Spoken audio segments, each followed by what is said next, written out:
when you find that thing that you can do and you feel very authentic and you really love it, you're very passionate about it, and then you start to see how, like, oh, I've been sort of doing this type of stuff my whole life, and like I didn't realize it. Welcome back to another episode of Now Streaming. This episode was an absolute joy to make. My guest today is a gentleman named Eric Peterson. Eric is a dad, he's a husband, he's a veteran, and the founder of a nonprofit serving our veterans called Project Headspace and Timing, or as it's often referred to as PHAT, FAT. Eric has an incredible story. Please stay to the lightning round because it's the funniest one I've done yet. This is Now Streaming, episode 4. Cool. Eric, welcome to Now Streaming. Yeah, thanks again for having me, man. Thank you for coming. It's always kind of a big ask. You know, it's like, it's one, like, we'd be on my podcast. It's another thing, like, hey, do you want to spend like half a day with me? You know, who you don't really know, out on a river. And when you first talked to me about this, about like being on, I was so excited, dude. Yeah? I was like, yeah, man, like I love kayaking. Like that's so cool. It's a great idea. So like I said, dude, I can't thank you enough for inviting me on, man. It's really cool. Oh my gosh, man. Pleasure's all mine. Pleasure's all mine. And it's the time of the year too, where it's like, you know, things are slowly starting to come to life. And it's good for my soul to get out and be in, you know, be nature. It's okay to get a little cold. It's okay to get a little wet. Yeah. And feel some things after a long, long winter. Oh, absolutely, dude. We had some turtles over here a second ago. Saw that. We saw some geese. I'm definitely getting more into birds as I get older, like bird watching. Like I get it now. I get it. When I see birds go by, I'm like, dude, look at the wingspan on that thing. Like, I've seen these videos where people will put like a face shield on, almost like a COVID face shield, but then they'll like duct tape like little Dixie cups of bird seed to it and watch birds. that's like extreme bird watching. Yeah. You know what I mean? Like you want it literally in your face. You know what I mean? But as we get going, I think something I always like for people to know is what's your paddle experience like? Is this your first time kayaking? What does Eric's experience in a boat look like? I would say like novice. Like I've never kayaked any like crazy rapids or anything like that, but like the occasional recreational kayaker. Like I got my own, we were talking on the way here, like I like kayaking in northern Wisconsin. My family's got cabins. It's beautiful up there. So like a few times a year probably is what I'm thinking. I have to say, when you pulled up at my house and you had kayak racks on your car, I'm like, okay, he's a real one. Also, I'm just too lazy to take them down. Like I don't think I've Have they used been up them all winter? Oh yeah, they were up all winter, dude. There's it no makes my judgment. car easier to find though, which I like. Excellent. So Eric, today you are the founder and CEO of Project Headspace and Timing. You are a veteran. You've served for many, many years of your life. But those aren't the only titles you hold. You're also a husband to Ashley. You are a dad to 2 daughters. And man, am I excited to get into the brain of Eric a little bit. I've heard it's a terrifying place, but I'm excited to get there. Yeah. Good thing you're wearing a life vest, buddy. That sounds great. Hey, if we end up in the water, that's just good content. People will eat that up. So Eric, we don't know each other super well, but we've been around each other a little bit over the last few years, and I've gotten to hear just a little bit of your story. And I approached you, I don't know if you remember this, but I approached you at a conference. You were speaking, I was in the sound booth, and as soon as you were done, I'm like, hey, I'm starting this show where I drag people out in kayaks and try to get their life story. And the moral of the story of the show is, Now Streaming is all about finding people that inspire me and that are doing big things to serve other people in their efforts. And you just check boxes really fast for me. So I just want to say thanks for taking the time to come out and do something a little bit different, a little bit unique. But I'm super excited to hear your story, man. Because those are all those titles, all those things are who you are today, but you didn't start there. So what was growing up as Eric like? Are you from this area? Where are you from? Yeah, man. So I was born and raised in Kankakee. My mom came here from the Philippines when she was in her 30s.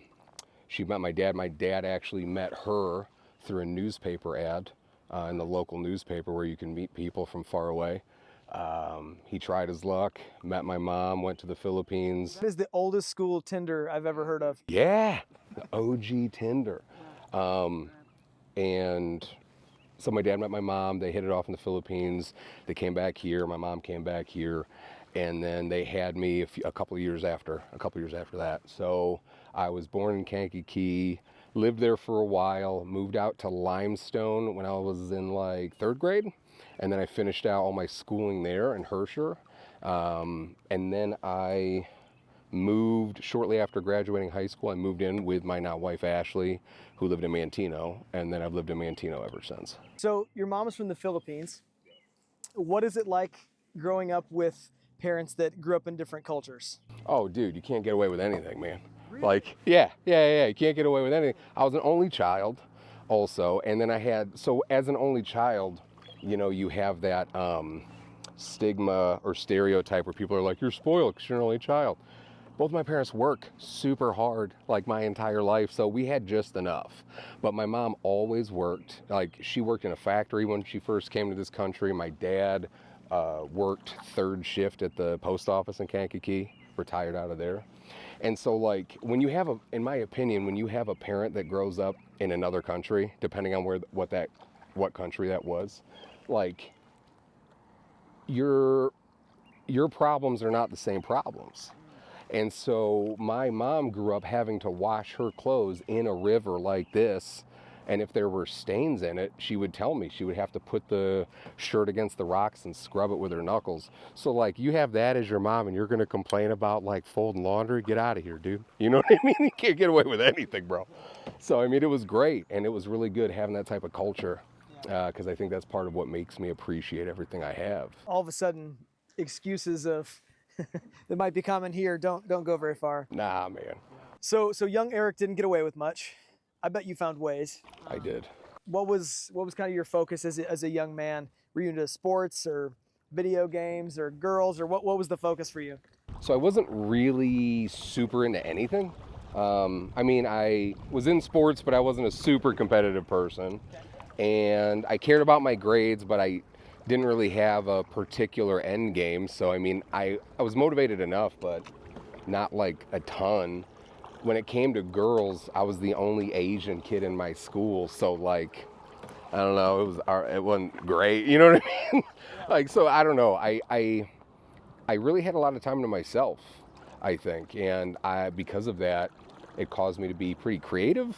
You know, I would write, I would draw, I would do things like that all the time, so I was always interested in that type of stuff. But to be honest, I never had a specific drive in any particular thing. You know what I mean? Which is why I think the military was good for me, because I didn't know what I wanted to do. You know what I mean?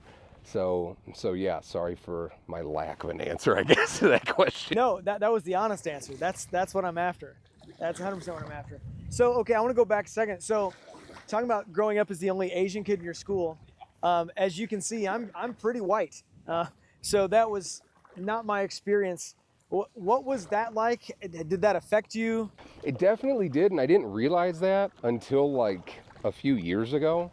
Like, because I was raised in a household where my mom is Filipino, my dad's Caucasian, my dad's white, I grew up with the audacity to think that all races just sort of got along and it was fine. Like, because I was raised with that. I was raised with parents that were 2 different races. Yeah.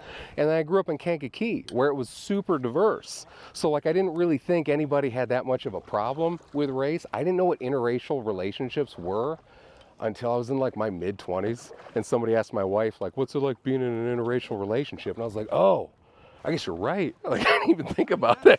You know what I mean? Yeah, right. So I wish, in an ideal world, that's the way it is. Well, yeah. I mean, you are your environment, right? And so, like, that was my environment. I grew up being around Asian people, white people, black people, Hispanic people, like, all the time. And so when I went to school, what I ended up realizing later in life was that, like, I always felt like I was the odd person out. Like, I never really felt like I belonged, because usually wherever I was at, I was like one of the only people that kind of looked like me. And so because of that, I kind of developed this weird anxiety with attention. And that actually affected me, like, it still does from time to time, because I just associate that attention with, like, a negative thing, because I would get made fun of, bullied. I don't think I got bullied any more than like anybody else really, but it's like that's what I got bullied for, was like being different. And so it definitely affected me a bit, but the older I got, the more I realized that the things that make us different are what makes the team. You know what I mean? Like, it's good to have those things that make you unique. And it took a long time for me to realize that. And in 2022, when I lost my mom to cancer, like, I'll never forget, at her funeral, her best friend, who's also Filipino, came here from the Philippines, like, held my hand and said, "You have a Filipino heart." And in that moment, I was like, oh man, okay. I'm getting it. You know what I mean? So initially I thought it was something that was negative, but every day that goes by, I realize more and more how it was a positive. You know, when you were in high school and looking into, it's like, okay, I'm an adultish now and I got to figure out what's next. What was that season like for you, knowing that the military was the ultimate answer? I was scared, I think, as like a sophomore and junior, because my parents didn't put a ton of like pressure on me or anything. I think they put the normal amount of pressure that a parent should apply on a kid. But like, I didn't know what I wanted to do. I didn't know what I wanted to commit to. I loved being funny. I loved being a class clown. I loved joking around. And because of that, I would get in trouble a lot. So I'm like, not a lot, but I would get in trouble because of it. And so I just didn't know what to do with all of this, and my grandpa was a World War II vet. He was a pilot. He did awesome stuff in World War II. And my uncle's a Vietnam veteran. And, when September 11th happened, that really solidified in my head, even though I was only in junior high or 8th grade at the time, that like I wanted to be a part of something bigger than me. And so that all kind of culminated at the same time. I didn't know what I wanted to do. I always had a little bit of that patriotism, I think, instilled in me by my family. And a recruiter came into our high school, and he was an Army National Guard recruiter. And that was the recruiter that I ended up signing up with, because I just wanted to feel like I was a part of something. So when you enlisted, you were how old? 17. 17. Yep. Between my junior and senior year. And that was to go into the Army. So going into that, did you have kind of a dream of what life was going to look like? Did you have a very like G.I. Joe mentality, or what was kind of the dream as you entered into that? Sometimes I have a shirt that says I'm the world's okayest soldier. And like, I don't know, man. There are a lot of amazing people out there that served in the military, like in the special operations world and stuff especially. But like, I never felt like I was that dude. Like, I never felt like I was that hardcore G.I. Joe dude. I felt the need to serve my country. I wanted to be a part of something bigger than myself and really devote myself to that, and feel what it was like to truly have like a brotherhood. Because again, I didn't really have that either. So honestly, right, wrong, or indifferent, when I was in the military, I wanted to be the gray man.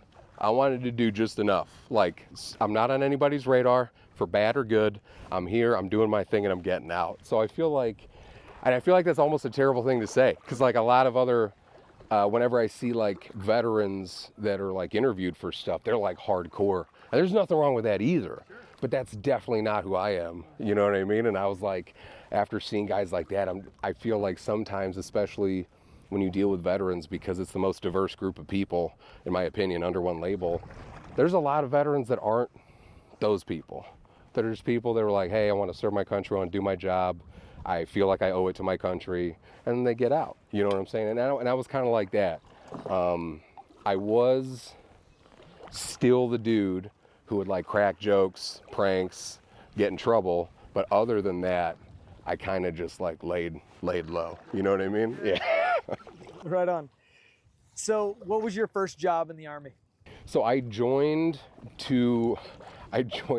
like your typical recruiter story. Like, I came in, I took the ASVAB, did pretty decent. I think I would have had my pick of a lot of different jobs, or MOSs as they call it in the military. And my recruiter was like, but if you join the infantry, you get to shoot guns, get to blow stuff up. And I was like, 17-year-old me, yeah, dude, say less, let's do that. Like, and so I joined the infantry, Did that for my first, I served in the Army National Guard for 6 years with one combat deployment to Afghanistan, but that was in the infantry. And then after I got out, I became a paramedic actually for Riverside Ambulance. And it was at that point where I was still struggling. I wanted to go back overseas. I missed that lifestyle.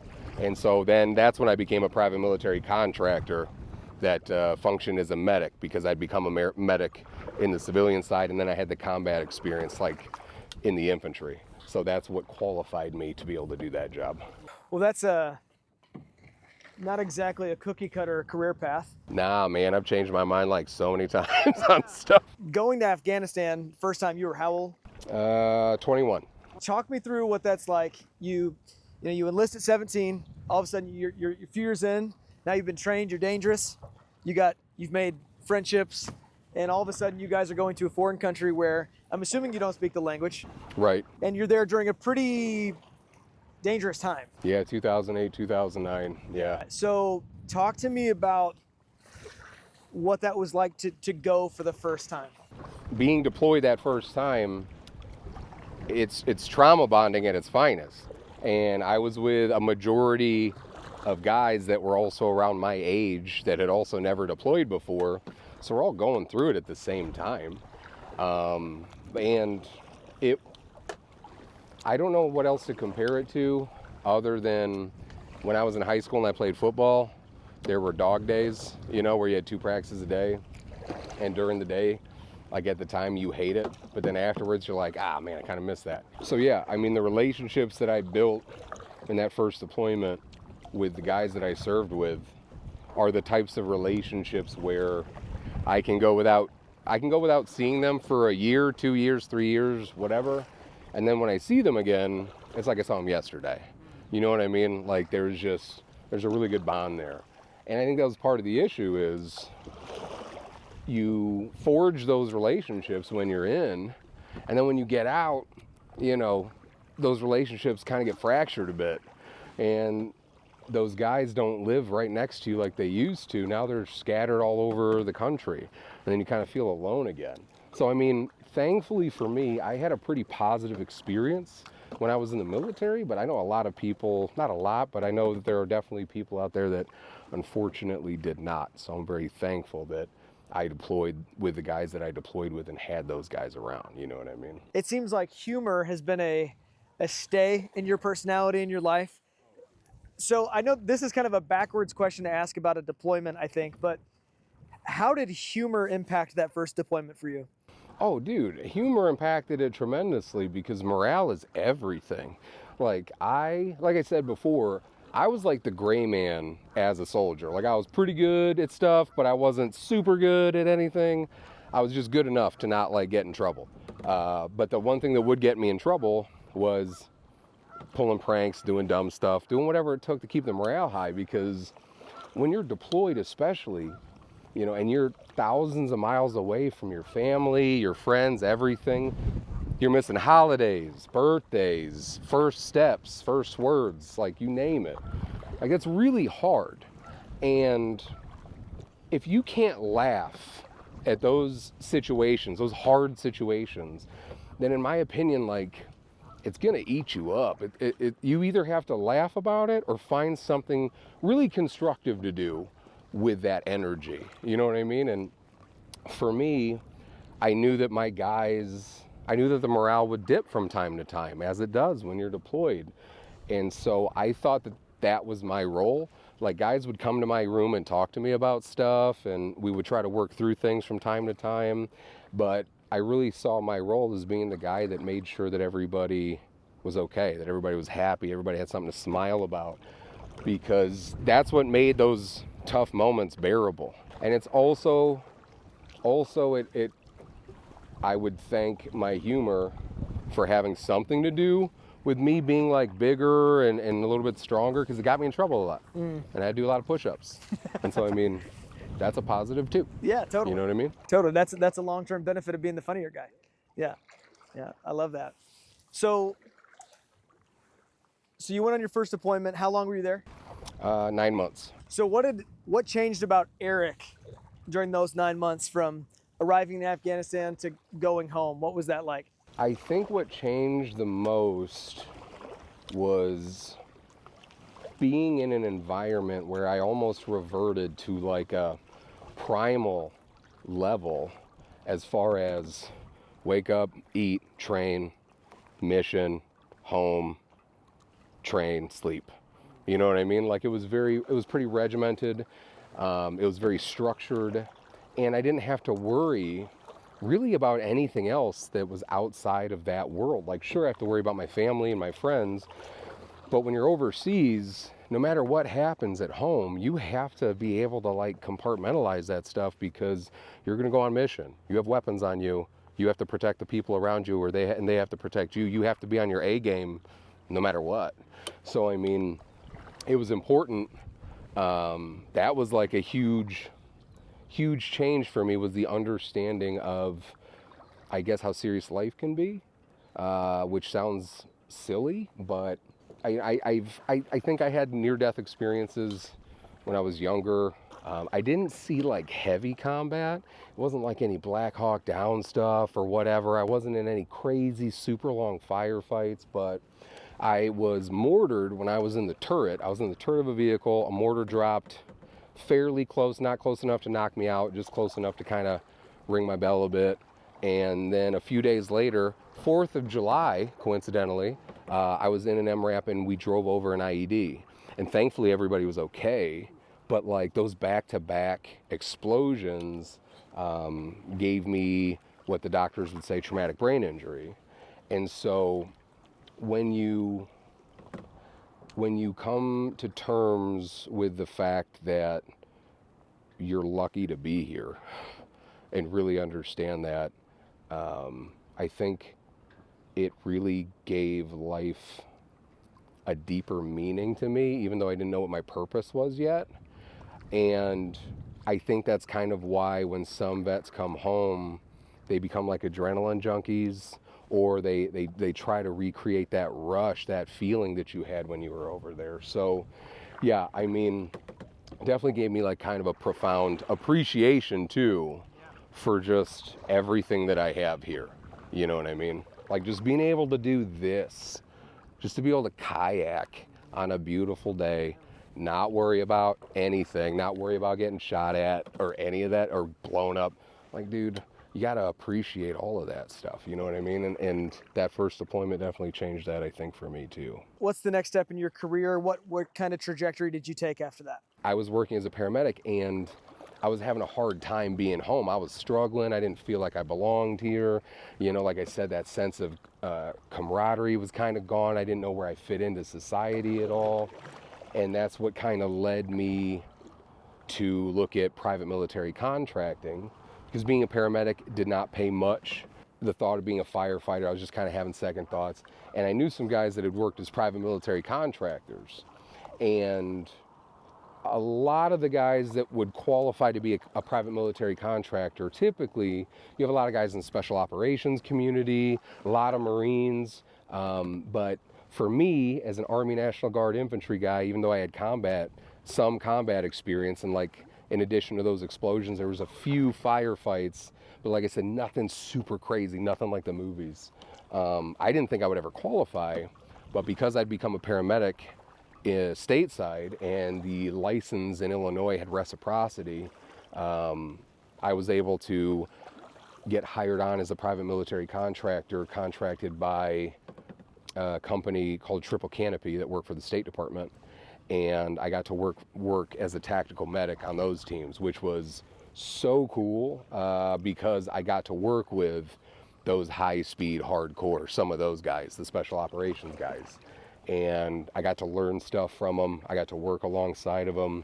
I hope that I earned their respect because I definitely had imposter syndrome that whole time. I'm like, dude, these guys are those guys. You know what I'm saying? Like, I don't belong. Again, I'm like world's okay as soldier, and now I'm a paramedic in Iraq with these guys, and I'm their medic. You know what I mean? So I got to be on top of my game.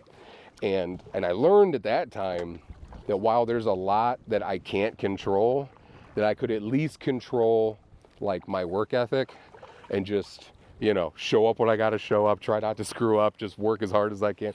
put forth effort because I wanted to gain their respect, you know. So I worked as a private military contractor for the State Department. And then after that, I worked as a private military contractor for the Department of Defense for a company called Global, and they operated in Afghanistan. It was essentially the same thing. We were security for the U.S., sometimes U.S. diplomats, Army Corps of Engineers, whoever the government, the State Department or DOD wanted us to protect. And we would go and run out to the meeting sites. I was on an advanced team. I was on a low pro team.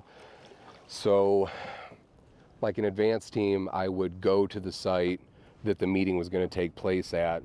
And it was our responsibility to lock the site down, make sure it was safe, everything was cool, locate like the hard rooms, like if something bad happens, where we're going to go, all that type of stuff. And wait for the team that's escorting the VIP, whoever that is there, and then we would break off. Low pro teams, we would try to kind of blend in with the society, with the community, and doing the same type of thing, but just not high pro, not wearing the vest and all the other crazy stuff.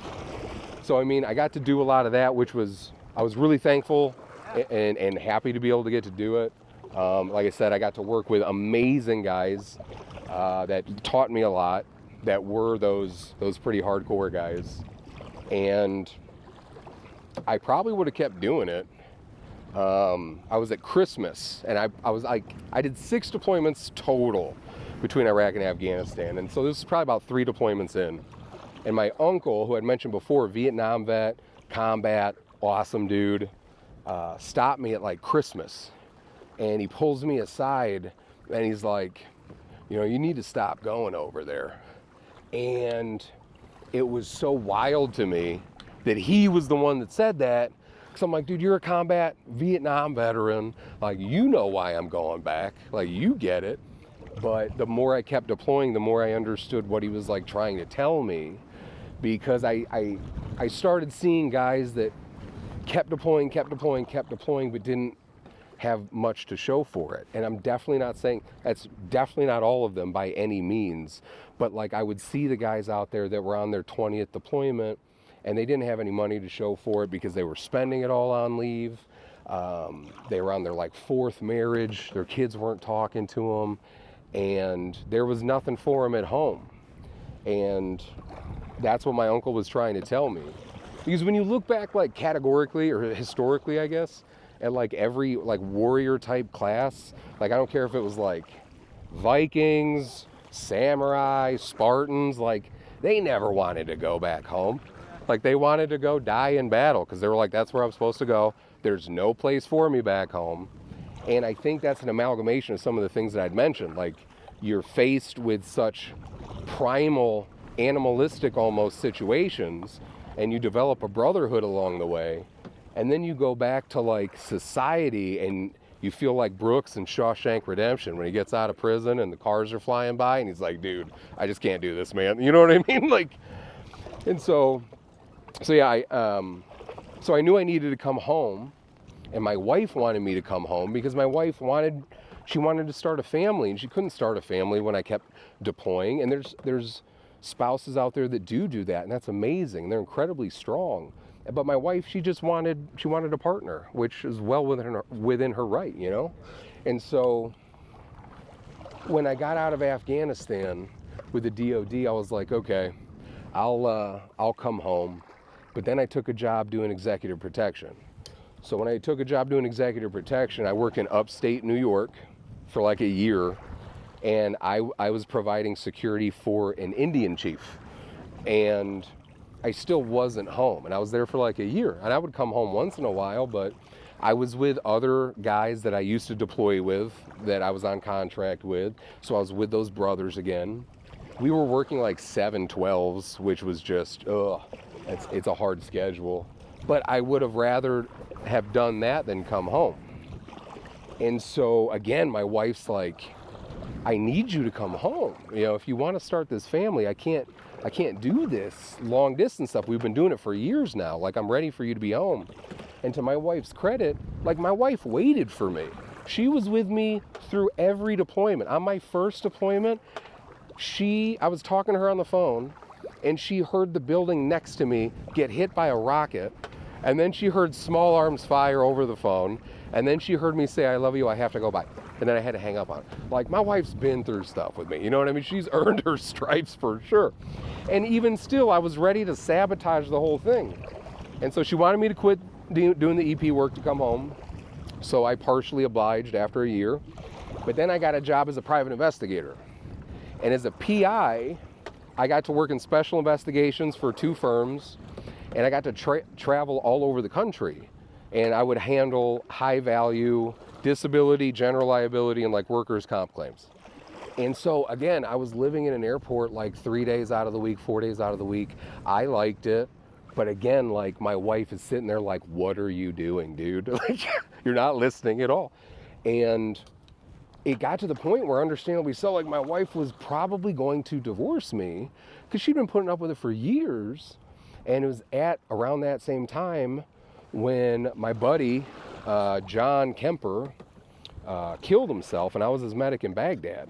And he killed himself, and he was like the most positive dude I ever met. And that really messed with me, because like I said, during this whole time, I'm having these internal struggles myself. And it was that caused me to like quit doing everything, quit trying to leave all the time, come home, stay home, and figure out why it is I was having such a hard time being home. Because if he felt that way and I feel that way, I'm sure other vets feel that way. And so I really have him to thank for that, because that's really what brought me home, I think, you know? That's a long-winded answer. No, that's incredible. Okay, sorry. And I love how you talk about Ashley. I know Ashley a little bit. And how rare is it that you find somebody that will stick through those?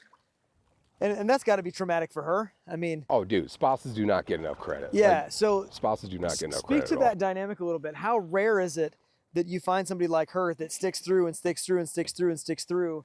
I mean, that's a pretty incredible feat. Because I think, you know, relationships anyway are hard. Yeah. You know, half of us don't make it. You know? Right. And so to add that dynamic, I mean, what were things that you guys did to figure it out and to get through it? Made a lot of mistakes.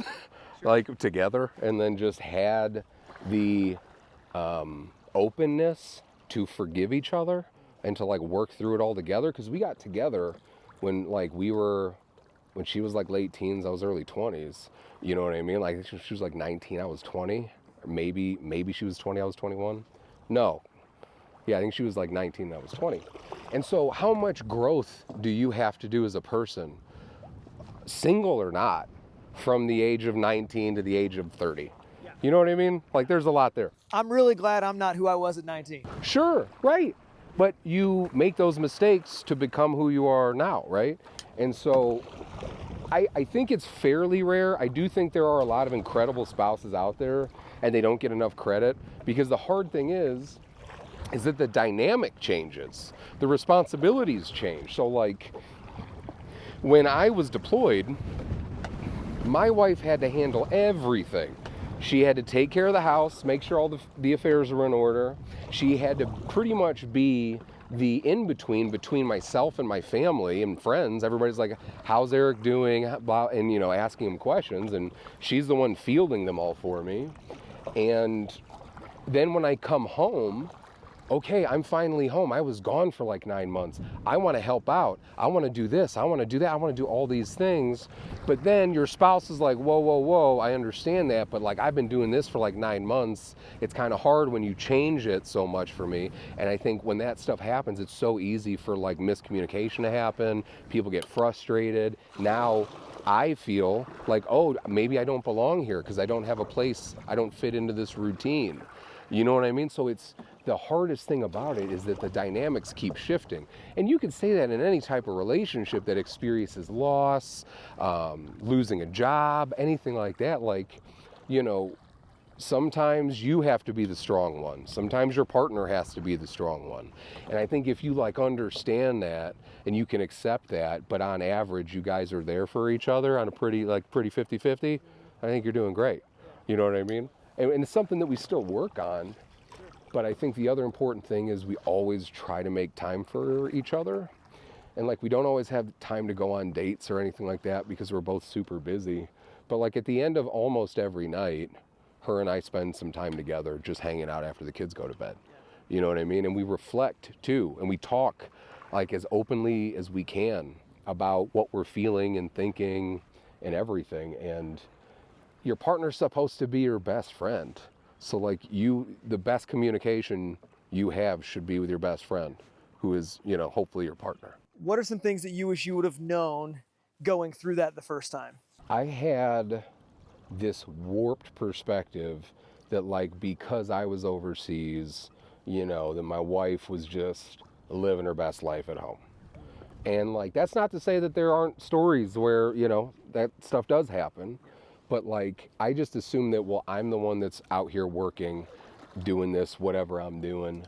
And, you know, she's back, feet up, just having the time of her life. When in actuality, like, she was working hard and dealing with the fact that her boyfriend, fiance, husband was overseas and everything else that it came along with. I didn't give her enough grace, and I didn't appreciate her enough in the beginning for like what it means to be in a relationship with somebody that's deployed.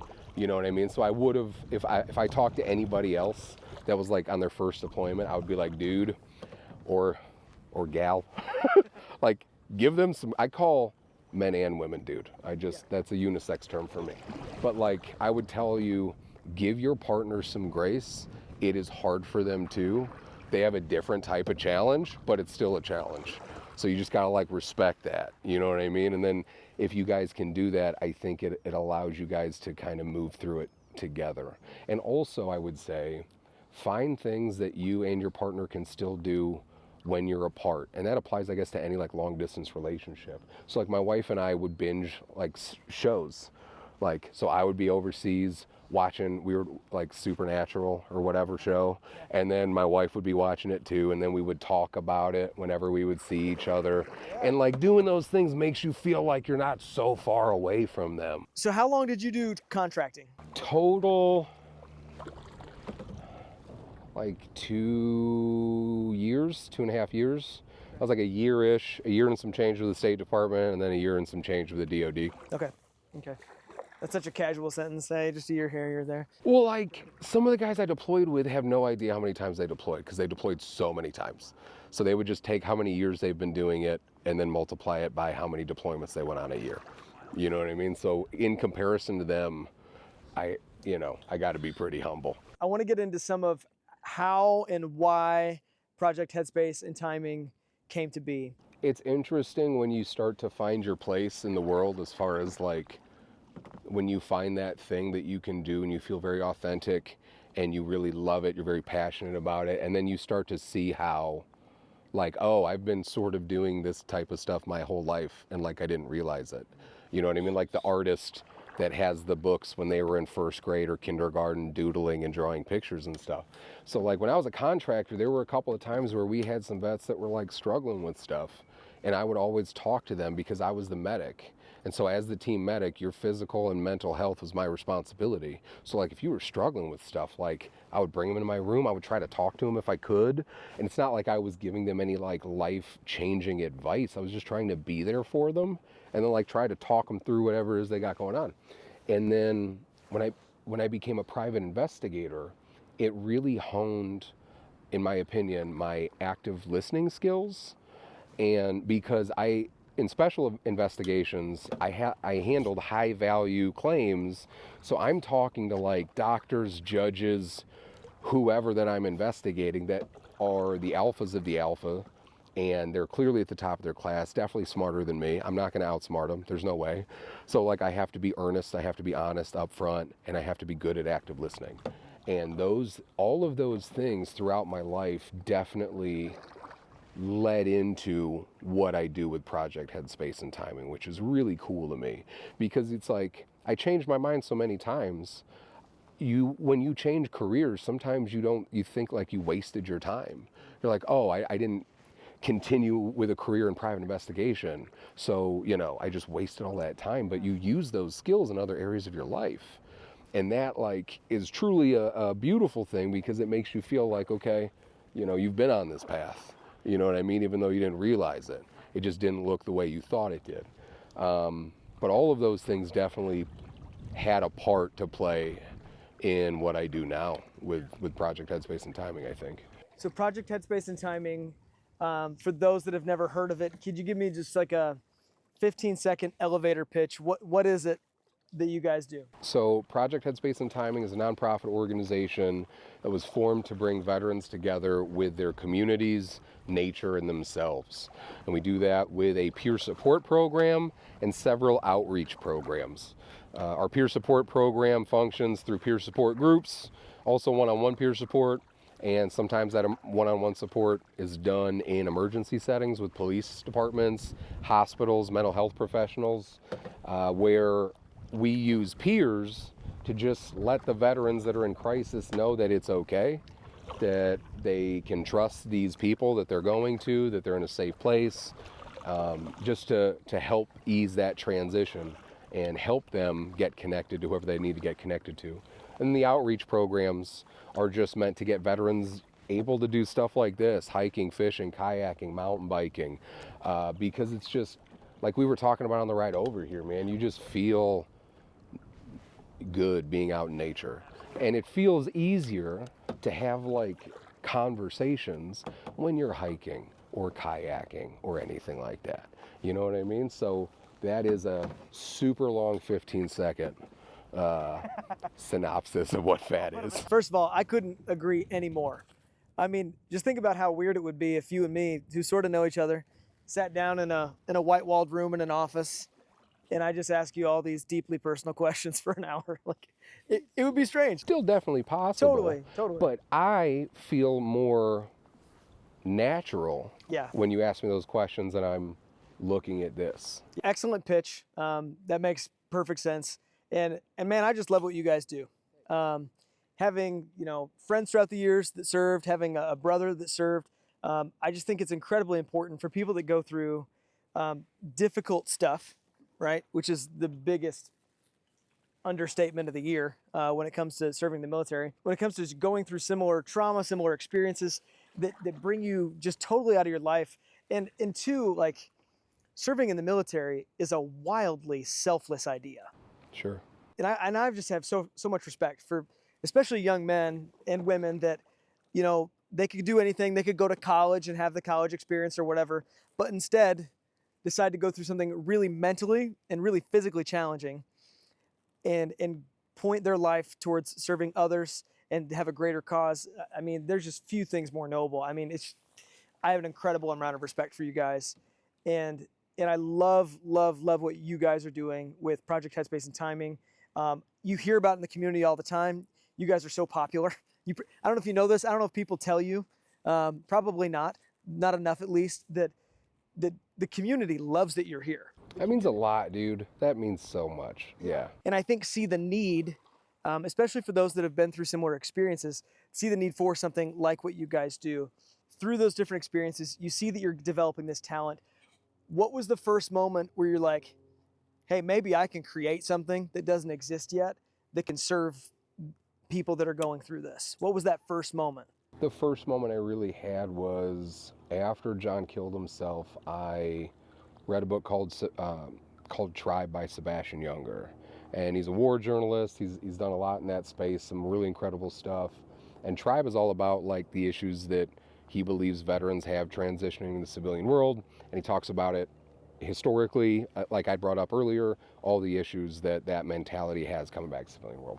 And in it, he mentions throwing a veteran town hall event where you can invite veterans to just come to a space and share whatever they're thinking, feeling, like whatever their emotional response is to war, and they can share that with the public free of judgment. And I was like, okay.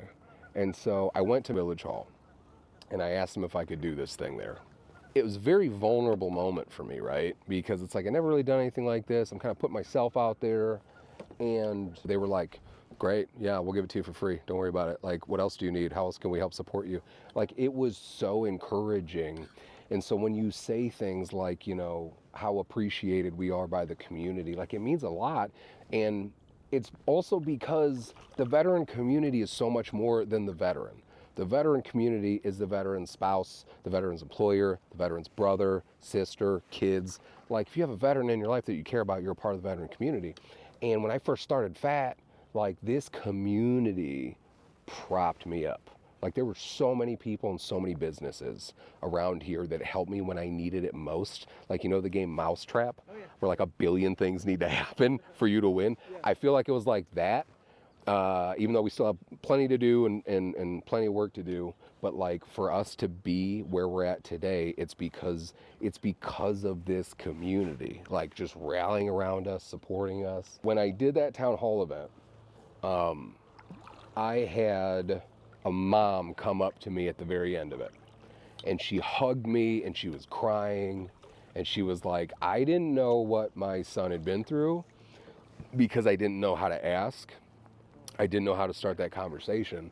And then her son texted me the next day and said, dude, that's like the best night's sleep I've had in I don't know how long.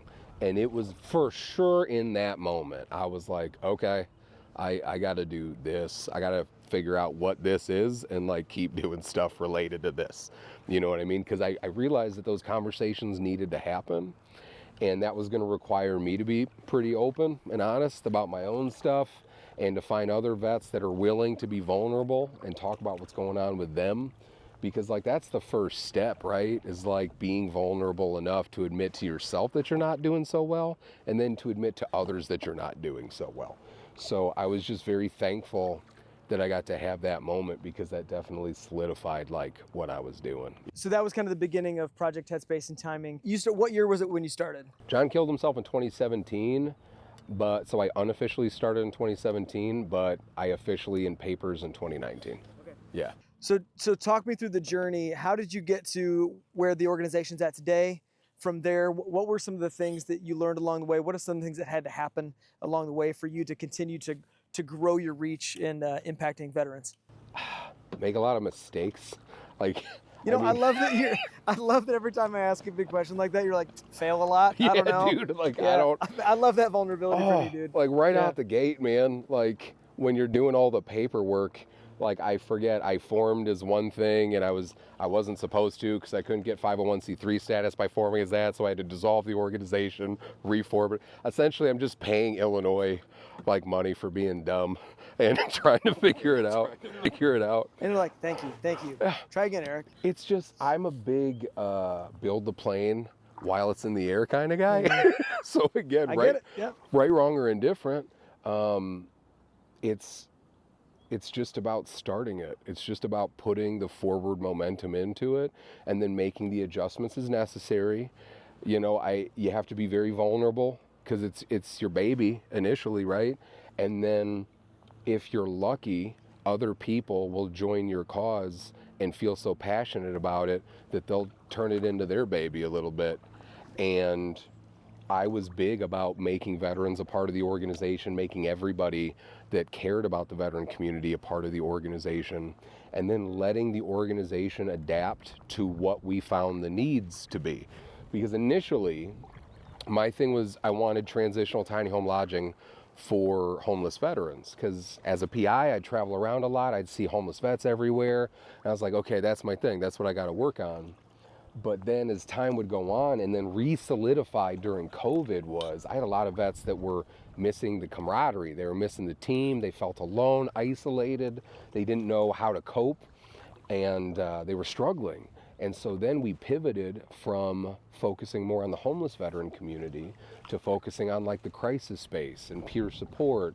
And then, well, it's kind of hard sometimes to just go up to somebody and be like, talk about your feelings. So we developed this outreach program, kind of work side by side. We're out, we're kayaking, fishing, hiking, doing whatever. And in time, you feel comfortable around these people. You're like, hey, I can tell this guy how I'm doing. And I'll never forget too, like from an aha moment perspective. So one of our board members, Nick Smith, he's also a veteran, amazing dude. Him and I did our first like outreach event with veterans to go kayaking on the Iroquois River. And we get together at base camp in the morning, and we have breakfast for everybody, right? And so everybody's sitting around the fire, 8 vets, Most of them do not know each other. And I'm not kidding. Within like 15 minutes of sitting around the fire, started like opening up about stuff, sharing stories, talking about things, and it was amazing. And Nick and I thought it would take like all day. We'd have to go through some deliverance type stuff and then come through, and then maybe then we'd be able to open up about our feelings. But some of these guys were like pressure cookers. And him and I had that moment where we like looked at each other and we're like, dude, this is amazing. This was the intent of doing this event. And so, you know, being outdoors and getting to do stuff like this, the outreach side goes hand in hand with the support, because you might need help and something in you tells you you need help, but you're not ready to be vulnerable. You're not ready to reach out. But if some guys ask you, hey man, you want to go kayaking? You want to go mountain biking? It's like, yeah, I'll go do that. Sure. It's like, okay. You know what I mean? And if you can be a positive, consistent force in somebody's life, when they do want to open up and talk, they'll come to you, hopefully. You know what I mean? So I feel like it just goes hand in hand, you know? What else do you guys have going on right now in 2025? So we've evolved in a really cool way, again, thanks to everybody that makes this organization what it is. And now we have, so as an organization, our peer support program is called Spartan Shield. And I'm a big name, dude, and I know in the military culture everything's about Spartans and warriors. I get it. But like, the Spartan Shield was so important because it wasn't to protect the person that was holding it. It was to protect the people around that person so that they could fight. And so that's why I felt like it was such a fitting name, because it's about providing that defense and that safety so these other veterans can fight their fight. And so Spartan Shield, it's our peer support program. We have 3 weekly peer support groups. And so the groups are great because we get veterans that come in. You don't have to share if you don't want to share. You can just hang out. You know what I mean? There's no pressure. And if you want to say what you want to say, whatever's said there stays there, you know, and you're in a very safe space. So we have our peer support groups, and we have our one-on-one support. And our one-on-one support happens in emergent and non-emergent settings. So the emergent setting, like I mentioned earlier, is working with police departments, hospitals, mental health, mental treatment facilities of any kind. And if they come across a veteran that identifies as a veteran in a crisis, they will call FAT, and we will provide 2 veterans that are trained in mental health first aid, not to provide any specific service, but just to be there for them and let them know it's okay. Hey, we've had a similar path. These people are here to help you, and like, we're just there to be support for that veteran. And then on the non-emergent side, we've more or less recreated the platoon structure, and we call it Task Force Odyssey, after the Odyssey, because the Odyssey is a story of a soldier's journey home, right? And so what that is, and if you were in the military, you would have a platoon with squad leaders, with like 4 squad leaders, and then under each squad leader are all the soldiers. And in Task Force Odyssey, instead of squad leaders, we have peer support mentors. So they take additional trainings when available, and they are the peer support mentors for those vets. And they'll check in with their vets. They have like 5 to 7 on each squad or each team, and they'll check in with them once every couple of weeks just to let them know, hey, here's what's going on in the veteran community. If you need anything, let me know. Because what we've found is that through Task Force Odyssey, we'll get veterans that might have an issue but aren't ready to deal with it. And through that constant communication, that positive, constructive communication, when that veteran is willing to reach out for help and makes that decision, they'll reach out to their peer support mentor. And then by that point, we can get them connected to whatever resource they need, hopefully. I look at Spartan Shield like the algorithm for Netflix. It's like, we're not the movies, but we'll help you find the movie based on what you like. That's a great analogy. You know what I'm saying? Yeah, that's really good. And then, nice. Then on the outreach side, we have Troops on Trails, which was started by that veteran I mentioned earlier, Nick Smith. That's our big effort. We have a trailer, enclosed trailer, where we take veterans out hiking, fishing, kayaking, mountain biking, archery, golf. This year we partnered up with D14 Aviation to do flight lessons and a flight class for vets. Anything we can to get veterans active and around other veterans. And then we started another outreach initiative called Veiled Valor for female veterans. So when I was in the infantry, so it was all men. and I didn't have much experience with women service members. And then when I got out, thankfully, there were some female veterans that felt safe enough to come out and talk to me and shed light on what their experience was like, because some of them have had great experiences, some of them had terrible experiences, and they needed a safe place too. So we created Veiled Valor, and that's our all-female veteran outreach group, and they usually get out at least once a month. They started their own peer support group that meets on Wednesdays. It's called Stitch and Bitch. They chose the name, and I'm like, that's awesome. So they called it that, and they do like crafts, and they get together and just talk and hang out. So those are our main initiatives. Housing is still a big priority for me, but wearing the multiple hats that I wear, thankfully we were able to work with the Kankakee County Housing Authority and get a permanent supportive housing project for homeless vets in Kankakee. So that took about 3 years and a lot of people, but we were able to get it to happen. But so I still focus on veteran homelessness, and we work with other organizations to take care of vets that we come across that are homeless, to get them housing. And then we also have a podcast called the I'm Fine podcast. Stands for Freaked Out, Insecure, Neurotic, and Emotional, which I shamelessly stole from The Italian Job, the movie The Italian Job. Yes. In the very beginning, when Donald Sutherland, where Donald Sutherland says that to Marky Mark. Where Mark's like, I'm fine. Donald Sutherland's like, you know what fine means, right? It says freaked out, insecure, neurotic, and emotional. I'm like, I love that. I'm going to use that at some point in my life. And this was that point. Oh my gosh. I did not expect in this conversation for you to reference The Italian Job from 2004? Solid movie. Oh, pretty solid movie. Great movie. Love a good heist movie, man. Oh, that's awesome. But yeah, it's a mental health podcast started by my friend Brad Stosiak and I. Brad, Marine vet. And he dealt with a whole different set of challenges than myself. We had very different walks. And when he got out, he had something called a Chiari malformation, which was, I think, not like a swelling necessarily of the brainstem, but it involved the brainstem, and he had to have a surgery to correct it. And that surgery ended up rendering him blind. And so that created, obviously, some significant challenges on top of what he was already dealing with. And when him and I got together, we both realized that we just wanted to share our complete lack of understanding on mental health and just shamelessly try to figure out why we feel the way that we feel and talk about stuff and have other people on sharing their stories too. So we started the I'm Fine podcast a couple years ago to be able to talk about that. And I've listened to it. It's, first of all, you guys are hilarious. Thanks, man. I love how informal it is. Yeah, super informal. And I think it's important because to me, it just makes you guys seem so much more accessible, which of course you already are. But to anybody that's going through something, I think accessibility is something that can be tricky. Sure. And I think you guys do a great job of blending hey, this is really important and really serious, but also we're just figuring this out just like anybody else. Yeah. That is exactly the intent. So I appreciate very much that that's how it comes off. It also feels like it's grown kind of fast. Is that accurate? Yeah, it's wild, man.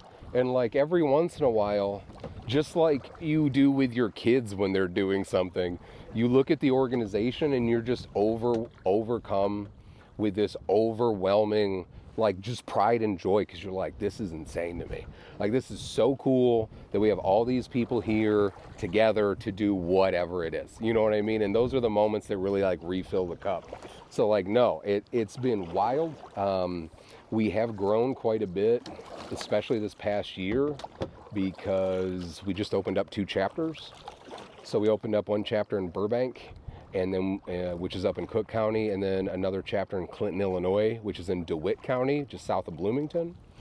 And we started the chapter. I never wanted to really grow, which sounds dumb.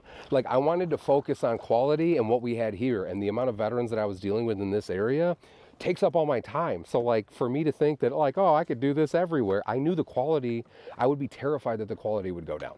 And I don't know how I would be able to do that. And so initially I was totally against that. And then last year I lost 2 guys to suicide that I was super close with. Probably the closest guys that I'd lost to suicide that I'd served with. And I lost the second one right around Veterans Day. It was a week or 2 before Veterans Day. And one of the guys that I served with, that served with the guy that had killed himself, he lives in Clinton. And he hit me up and he's like, listen, man, like I've been watching you guys for a while. And the guy who killed himself, his name is Brad Miner. And after Miner died, he was like, I need to do something. I don't know what to do. Please, can we start like a branch of FAT? Because initially I was like, dude, if you want to start your own nonprofit, I will tell you everything I screwed up. Like I will tell you everything that I've done, and I will help you start your own organization. Because it doesn't matter to me if it's through my organization or yours. Like I'm a very mission-oriented dude. It's just about getting the job done.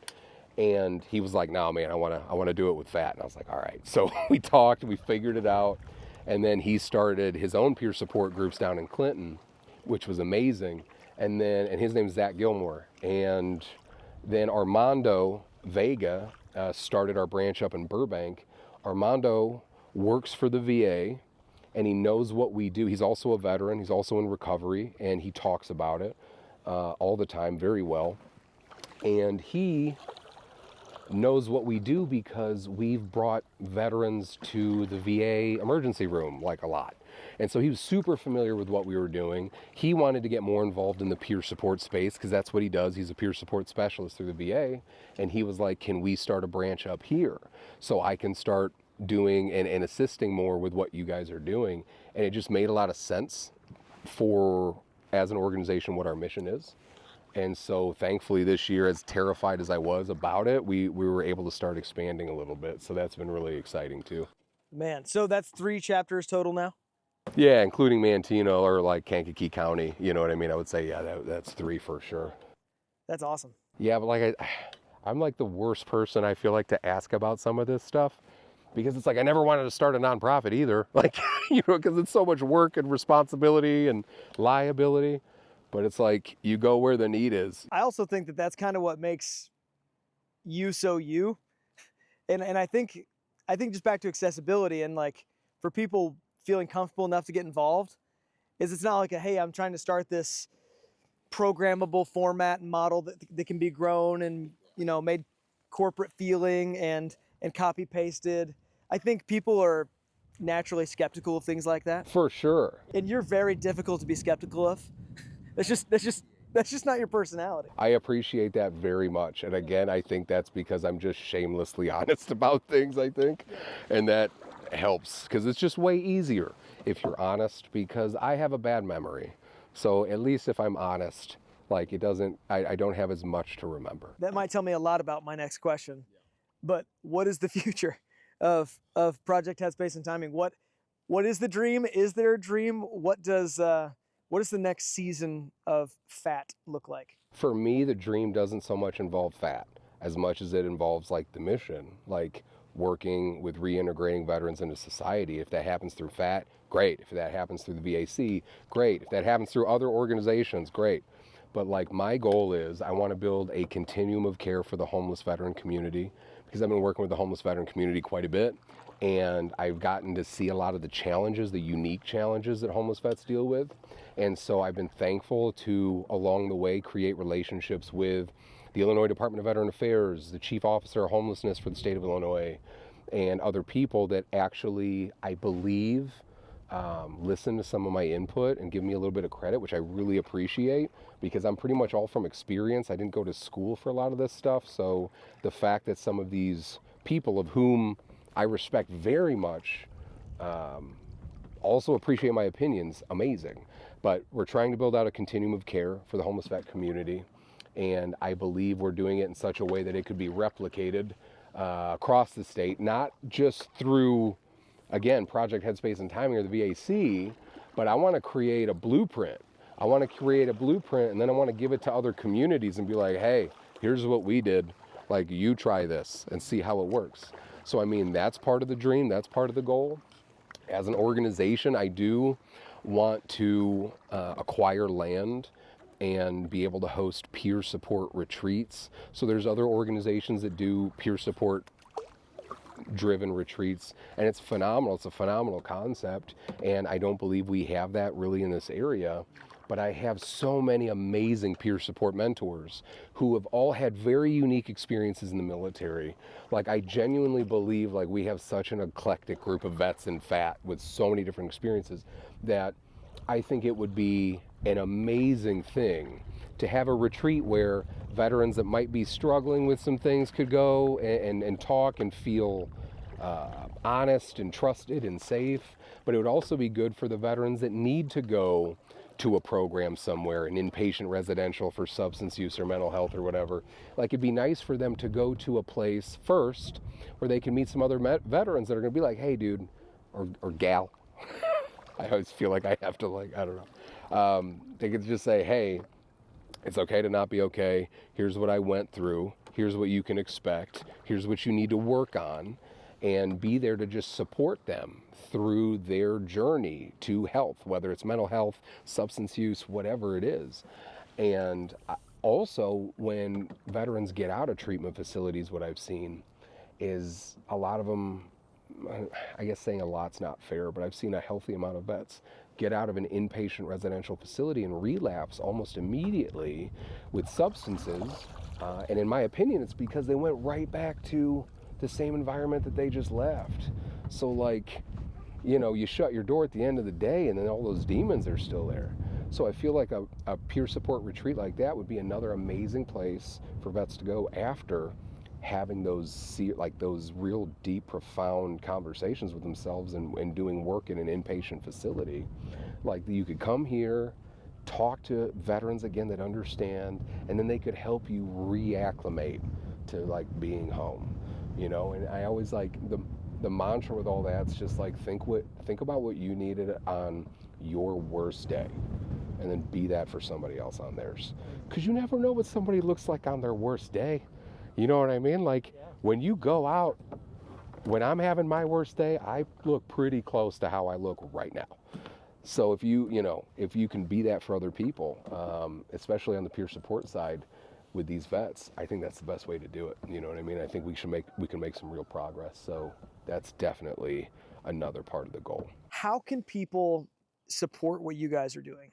The stereotypical easy ways, like, hey, follow us on anything that we do, our website, our Facebook page, supporting us, volunteering, financial donations, all of that stuff helps. But like, what I really think you can do to support what we're doing is do whatever you can to make your community the type of community that veterans were proud to serve. Because if you do that, like, again, that's the end game. That's the goal. Like, I think about, I've said this before, I don't think I said it today, but like, you think about September 12th, 2001, right? Where everybody got up, picked each other up, dusted each other off, was like, okay, hey, cool, we're all in this together. Yeah. You know, every time there's a tornado, a hurricane, a storm, whatever, you see people banding together, and like, they don't ask, what political party are you? Before they pull you out of the river. They just do it because it's the right thing to do. And it's like, that's the country, the community that I was super proud to be able to serve. Because if you didn't serve, you're the reason why somebody did, right? Again, veteran community, we're all part of that community. So I think if you just work towards making your community the type of community that veterans are proud to serve, then you're doing your part. I mean, the other thing is, there's a lot of veterans out there that feel alone and feel isolated, and it's super easy to do, veteran or not. It's easy to feel alone because you can just hold yourself in your room and lock yourself in with whatever vice you have and then just not come out. And you think it's so hard to like reach out for help, and it is. I definitely understand and agree that it is hard. But the insane thing that you'll see when you reach out for help and talk about whatever it is your problem is, you will find other people that start coming out of the woodwork because they have a similar problem. And like, I think when you have any sort of trauma in your life, that pain turns into something no matter what. And if you can recognize it, you can turn it into something that will be positive and constructive. If you don't, I think that's when those people start to fall into those vices, because that energy just has to go somewhere.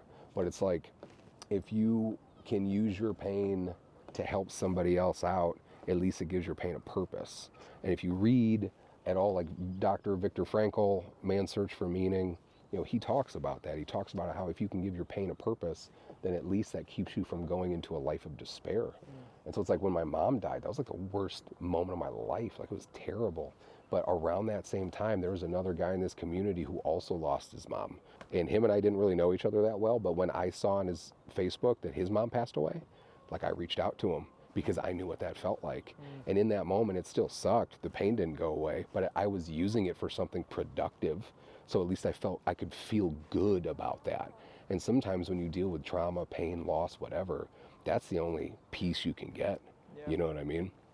But you just have to know that you have to be vulnerable enough to reach out. And as scared as you are, you'll feel better once you do, because especially if you live in a community like mine, you'll be reminded that you're not alone, that there's resources out there, there's people out there to help. And there's this quote out there that's credited to Hemingway, but I don't think it was Hemingway that said it, because I've never found like proof that he said this. But it's a quote about supporting other people, and I'm paraphrasing, but it's essentially like, sometimes you just gotta be there. Like, you don't need to have the answers all the time. You just need to be there with them while they figure it out and they spin out and whatever, and just accept them. Don't judge them. Try not to make it worse. Just be there for them. You know what I mean? And I think that there's a lot of good that can be done if people just understood that. John killed himself. That was what I said. The first thing I said to myself was, man, I haven't talked to him since we got home. You know what I'm saying? I'm like, I never checked in on him. I didn't see how he was doing. He was literally the most positive dude I'd known, so much so that when he came to my team in Afghanistan, like, I didn't trust him because of how positive he was, which gives you like weird insight to how my brain was at the time. But like, for him to be able to do that, it shattered my world a bit, because I was like, anybody could do it. And I said, if I maybe just would have let him know that I still care about him, you're going to ask yourself those questions. You're going to guilt yourself. And that's a hard place to be. And you don't want to go down that road. And you can only control what you can control. But even still, at least by checking in on people and letting them know that you love them and you're thinking about them, at least they know that. You know what I mean? And I've lost too many people to not let the people in my life know how much I care about them. You know what I'm saying? It's like, you don't know what's going to happen. None of us know. And the people that are the most sure are probably the ones that have the least idea. Yeah. You know what I mean? Yeah, I mean, I think there's plenty of TikTok influencers that have all the answers. Oh, yeah. Supposedly. Yeah. And that's why when people say nice things to me about anything that I do, I always get imposter syndrome, because I'm like, dude, I screw up all the time. I don't know if you should listen to me, but I have a lot of support and a lot of help and a lot of great people around me, which helps. Dude. I'm glad that you and I share the same community.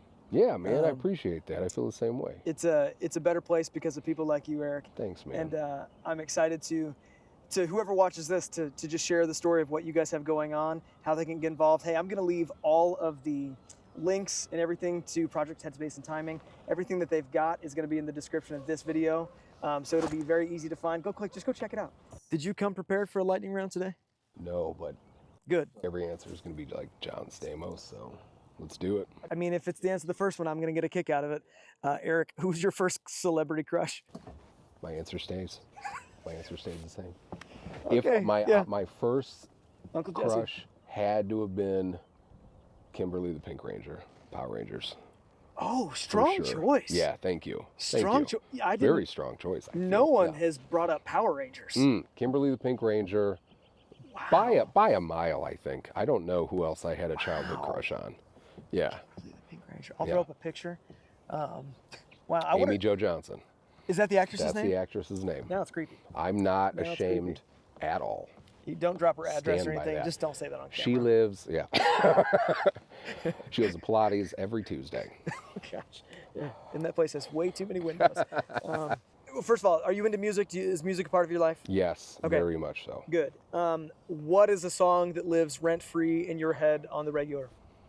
So I have a quick answer to this, because I've talked to my friends about this. I had a conversation about this recently. It is Freebird by Leonard Skinner, specifically the solo. Like, I feel like the solo to Freebird lives rent-free in my head, because the things that I do on the crisis side are not in any like SOP book anywhere. So for me to do that, I was Yeah. talking with a friend of mine who's a deputy for the county recently about it, and I was like, I just hear the solo to Freebird, man. Sometimes you're just like, you know what? Here's what I got to do. Let's go. You know what I That is mean? the most American answer you could have given Thank me you. today. Thank I was you. hoping a bald eagle would swoop down as you were talking about that. Yeah. Somewhere and like earlier. Some Macho Man, Randy Savage stunner shades. Yes. That's probably my first. Close second might be Party in the USA by Miley Cyrus. Okay. Just a solid song. Just Great gets you, song. just gets you in Yeah. the mood for sure. But hard number one, Freebird. Definitely. Freebird. Yeah. Man. Got to do it. You know, if I had a nickel for every time somebody asked me to play that Oh, somewhere, Freebird! Yeah. There's always one. Every Well- gig I've ever played, there's always one. Because I Yeah. feel like it's such a great song. You just feel like you have to yell at anybody that's making music around you Yeah. to also play Freebird, which And if is they insane. do it, even better. Yeah. I've never done it. Oh, I've never wonderful done it. song. You know, I'll work on that just for Yeah, you. I appreciate that. Yeah. I'm very interested in the daily habits of people that are successful, people that are movers and shakers like yourself. And so this is a two-parter. Yep. First question is coffee or tea? Coffee. Coffee. How do you take your coffee? What is the best method? America's watching. It's changed. Okay. It's changed a lot. So I used to have like a caffeine issue. I too. have a witness that I was told by a barista that they could not put that much espresso in my drink before. Wow, that's a sign. They didn't know if they could put that much in there. My go-to used to be like 5 or 6 shots of espresso over ice with like a splash of almond milk, and that was not my first caffeine drink of the day or my last. I have changed in my elder years. Now I try to keep it pretty minimal, like black coffee. If I'm making it at home, I have a mushroom supplement called Everyday Dose. Okay. And so it's like mud water or any of those other ones. So I'll put a scoop of that in there, a little bit of honey, a little bit of cinnamon, maybe a splash of milk. And then that's usually what I'll drink. If I go anywhere else, I'm also not ashamed to admit this. This is something that's come across like in the last year of my life. I will get the lavender, whatever lavender drink they have. It smells great, tastes great. Oh, yeah. I'll get like a lavender I won't latte. hate on lavender. Lavender's Dude, great. You know what I mean? But other than that, I'm pretty straightforward and simple outside of that. Favorite roaster? Do you have a favorite roaster? You a Black Rifle guy? It's fine. I don't think I have an advanced enough palate to taste a huge difference between brands. You got to go do a class with Caleb Benoit. That would be cool. Yeah, that would be amazing. He'd help open it up for you. Yeah. I'm sure. Yeah. Like I really, because I've had such terrible coffee when I was in the military, like any coffee really tastes pretty good to me. I don't mean to go from coffee to getting really deep and philosophical or anything, but we're going to make a quick dive into something serious. Nice. I would love to know, if you were a Jedi, what color lightsaber would you have?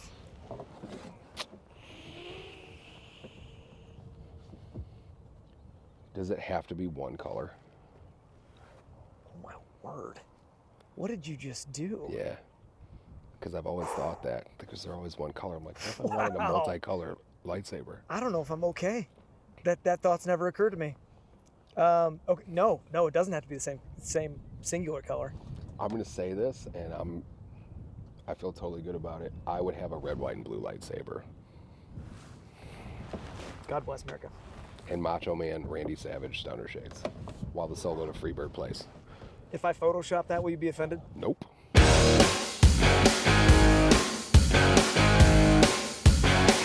That's the Jedi that I would want to be, for sure. You know what I mean? Who would want to be the enemy of that Jedi? I Oh think that my answer's gosh. nobody. I don't know. Yeah, Nobody. I don't know. Wow. But that's what I would have to say. Great question. Great. Because like Mace Windu's was purple, always had mad respect for him for that. Totally, yeah. Especially because Sam Jackson, I think, specifically asked to have a He purple did. lightsaber, which I'm like, Yeah, nice. I can tell you the whole story. Yeah. Yeah, that is what happened. Oh, that's so awesome. So Yep. yeah, red, white, and blue for sure. Red, white, and blue. Gotta do it. Wow, like a rocket pop. Yeah. Yeah. Yep. I'd be totally fine with it. Is there a favorite family vacation that you went on as a child, as a kid? Definitely. So my family, I think I mentioned this earlier, my grandfather, World War II vet, he bought cabins in northern Wisconsin in the middle of the North Woods, on a big beautiful lake. Sunsets in the spring right across from the pier. Like, that was always my favorite place to go. And the cabins are nothing crazy, nothing special, you know, just a place to go sleep, eat, cook, go to the bathroom, get out of the elements. But it's pretty basic. And I had just so many great memories up there with my parents. I get to bring my wife and kids up there now too. So, I mean, as a kid, it was always going up there, because I feel like certain places, when you go there, they just almost have an energy about them. You know what I mean? And because so many of my family had been up there and had amazing memories, like, I've brought plenty of vets up there just to get away, and you feel it. And a big part of it's probably just nature, right? But being out there is one of my favorite places to be, because I can get a cup of coffee, sit out, and just stare at the big beautiful lake. Yeah. And as a kid, it was always my favorite place too. Yeah, that sounds awesome. Yeah, thank you. We're getting a little taste of a sunset tonight. Oh, We actually couldn't have timed this a lot better. This is very nice. It's great. Yeah, another heavy hitter. Yep. And I think this is a responsibility a little bit, because of our proximity to the city of Chicago. Yep. That I always expect people to kind of go one way. But as I've asked this question over several episodes, I've been surprised most of the time about the answer. Okay. And so that is, what is the best pizza?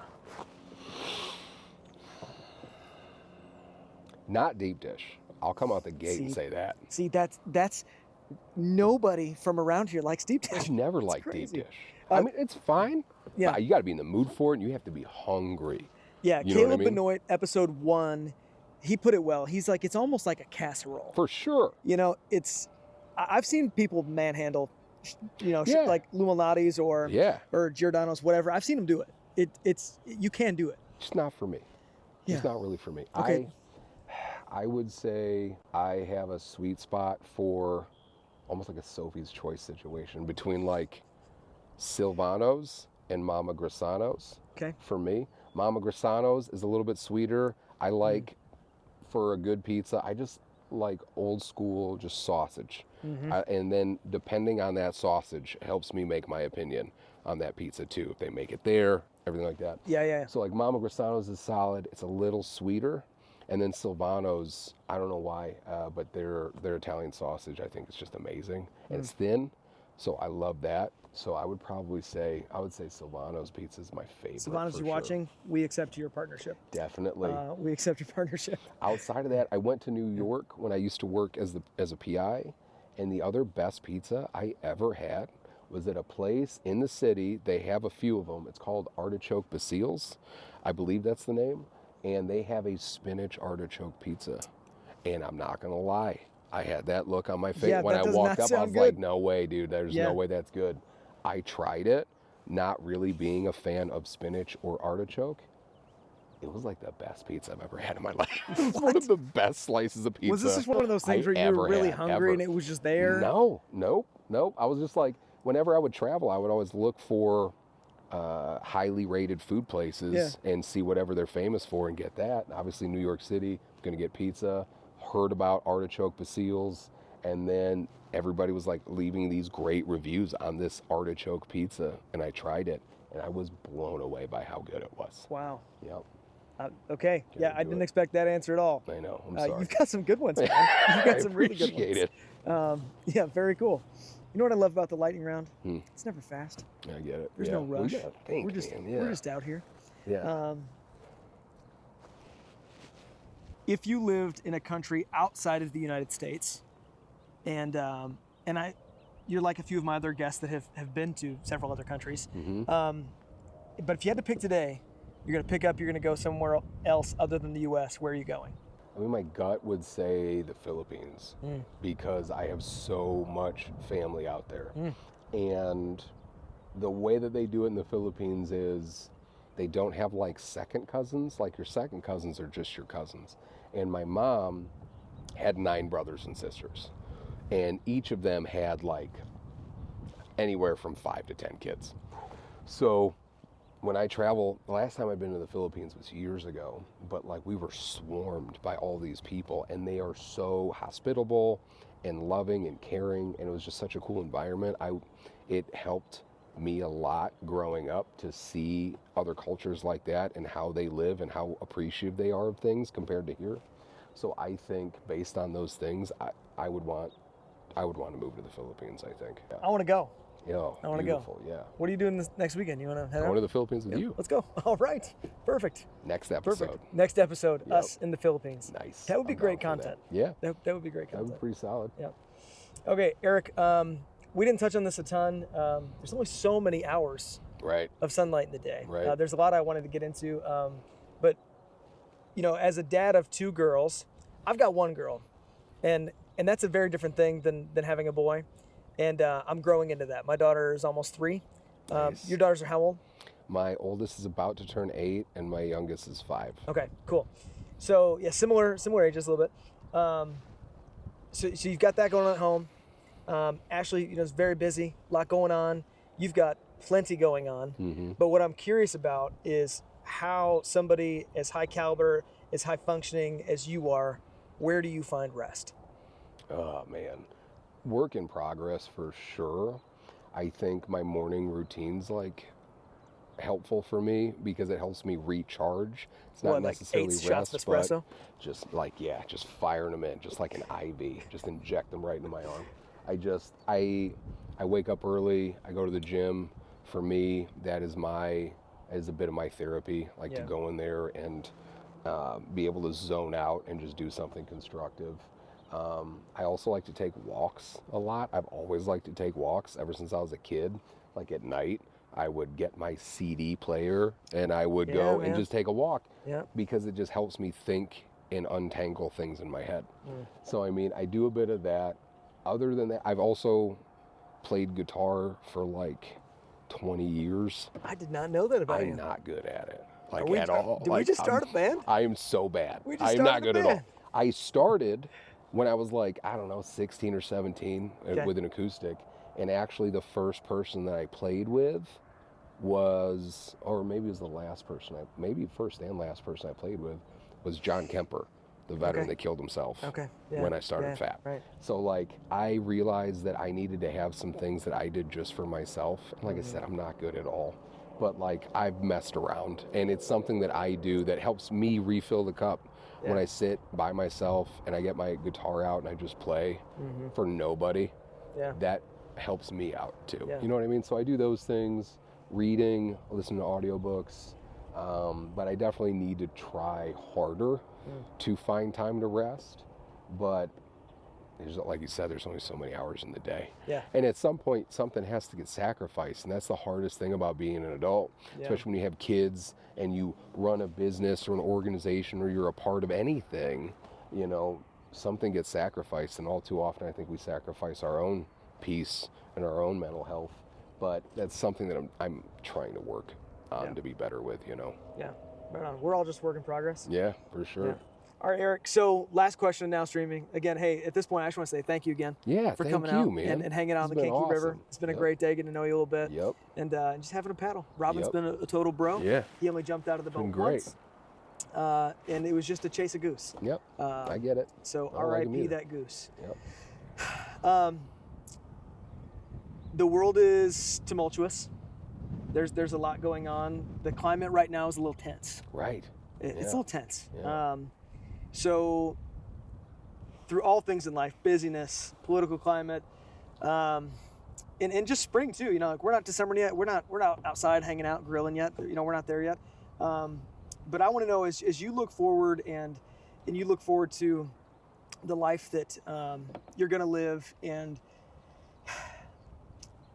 as you think about, you know, the time that you have right now with your daughters, what in this world gives you hope? Oh, my daughters for sure. Like, it's great. Like, I didn't know what it was going to be like being a parent. And I think when we first found out that we were going to have our oldest, you know, it was my thought to be this like militaristic, overbearing dad, right? because I'm going to be fathering a daughter. And then I realized how terrible of an idea I thought that was, and that really what I needed to do was just raise the strongest women I can possibly raise, and then just do everything I can to show them what right looks like, what positive masculinity looks like, and to do that, and to make sure that I just nourish their fire. I just feed their fire and I don't put it out. Do I think I've gone too far? Yes, I do, because they're like savages, but like, I love it. It's the best. Like, it gives me hope seeing how they conquer their fears and how much better they are than I was at their age. Like, seeing, and that's the best part about being a parent, right? Is like helping your kids navigate through the things that you went through and saying the things to them that you might have wished somebody would have said to you. So like, honestly, that gives me hope. That gives me hope. My kids definitely give me hope. And the other thing too is just what I'd mentioned earlier. Whenever something terrible happens, like, you really see what humanity's about. And because I don't really judge people so much I try not to judge people anyway, but you know, I can't judge somebody on how they respond when everything's going great. I don't think that's fair. But I do think you can judge somebody by how they respond when things aren't going great, right? That's when you see really what people feel and think and everything like that. Yeah. And so whenever we see terrible things happening, like, I remember when Hurricane Harvey hit down in Texas, and they were filling up tractor trailers and stuff to send semis down to Texas. It's not like, I don't really think anybody knew anybody. They were like, oh, what happened? All right, cool. Here's a bunch of stuff. Here you go. What else do you need? Yeah. Like, when you see stuff like that in the worst moments of humanity, dealing with death and destruction and everything like that, and you still see all these people that are just running to help, you're like, oh, okay. I get it. I get why we're still around. Like, I think we can keep doing this as long as we have that mentality. Yeah. So, you know, that also gives me, I think, a lot of hope for sure. Yeah. Well, man, I'm grateful that we got to. Yeah, me too, man. Hang out today, have kind of a bro moment on the sunset. This has been super nice. Love it. Super nice. Yep. Loving everything you've got going on, and excited to on this little platform to just share what you guys are doing, and hopefully, you know, that inspires others to do good for the people around them. Thanks, man. I appreciate that. So thanks again for having a great episode. Thank you for watching. Hey, if you want to see more like this video, subscribe. It goes farther than you think it does. Follow us on the channels, and don't forget to follow Eric. Eric has a ton of things going on, and I will put all those links in the description. Until next time, thank you for watching Now Streaming. We'll see you.